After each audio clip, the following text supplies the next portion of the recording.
Hello and welcome to my presentation, Environmental Issues in the Ski Industry.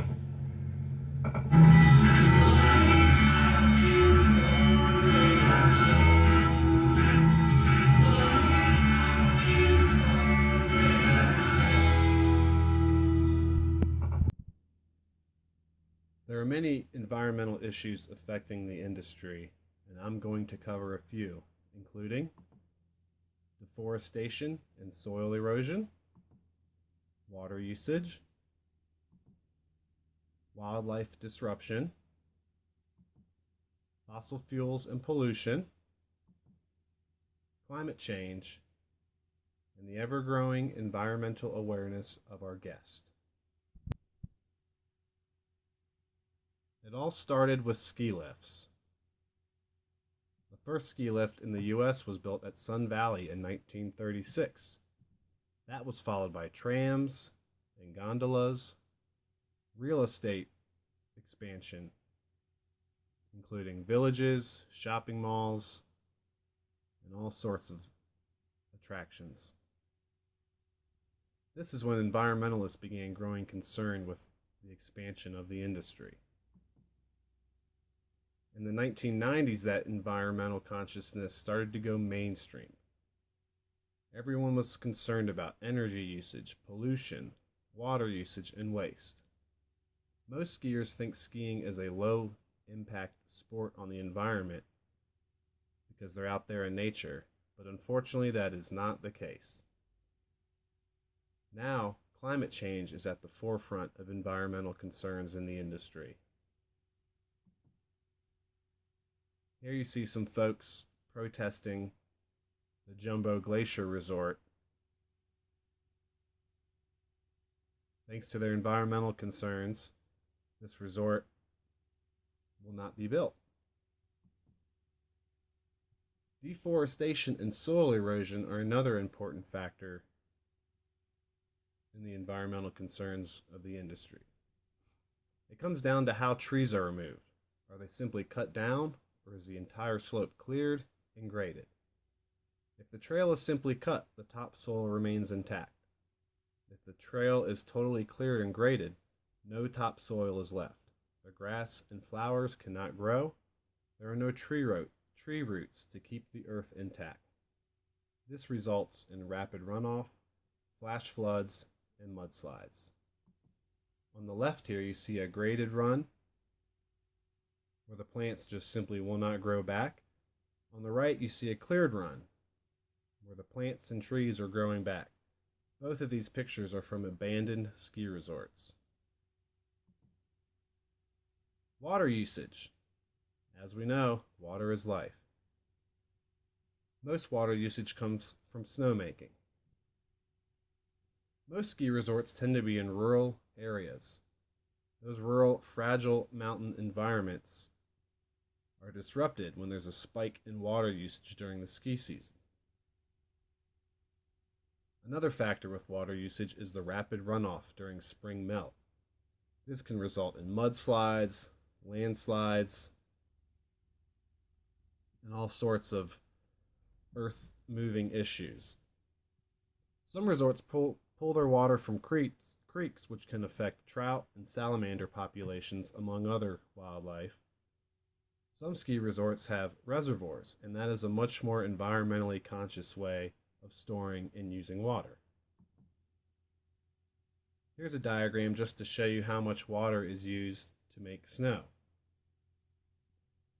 As you can see, it takes about half as much water to make snow as it does to irrigate a golf course.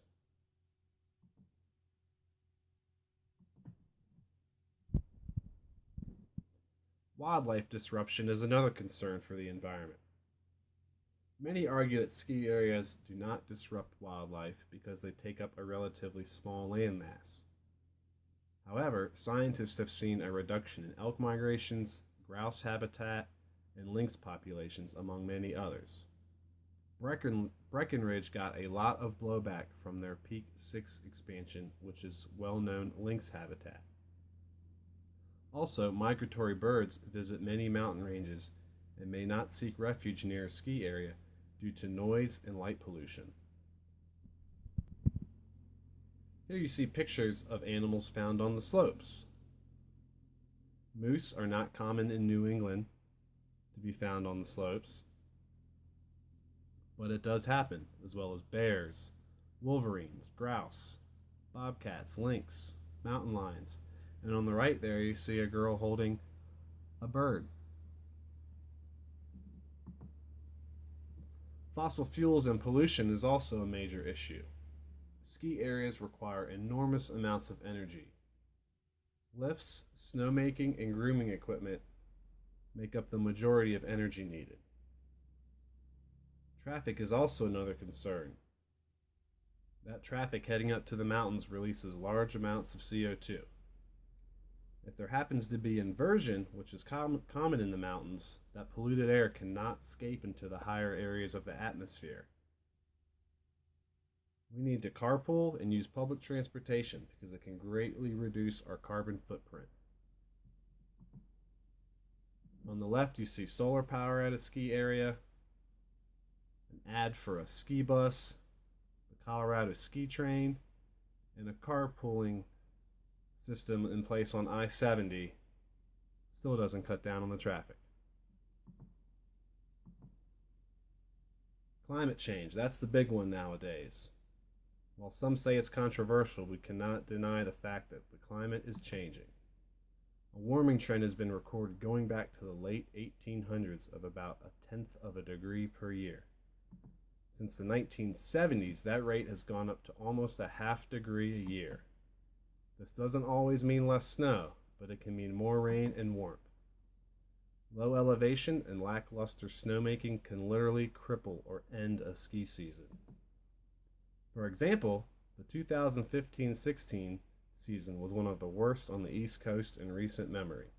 Ski areas that had decent years had top-notch snowmaking and were at higher elevations.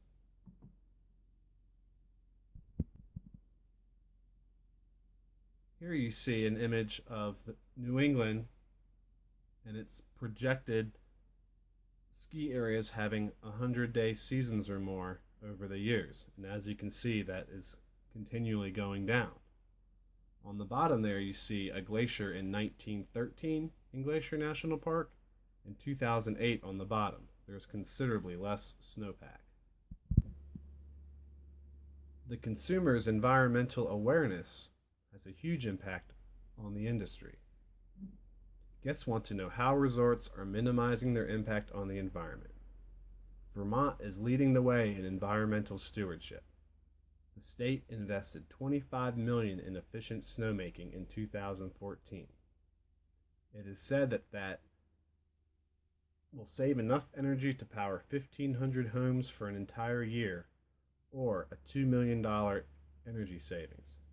Sun Valley, Arapahoe Basin, Greek Peak, Steamboat Springs, and Canyons Resort are just a few of the areas leading the way in sustainable practices in the industry. As managers, we need to realize that the environment is all we have. We must protect it and minimize our impact. We need to be innovative. The industry leaders are always innovative. We should raise our staff's awareness in our efforts to protect the environment. We should invest in efficient snowmaking and offer alternative transportation options for staff and guests. My questions for you are, what are some other environmental issues facing the ski industry? What issues are inevitable, and what issues can we see instant improvement in? And what is your ski area doing for the environment?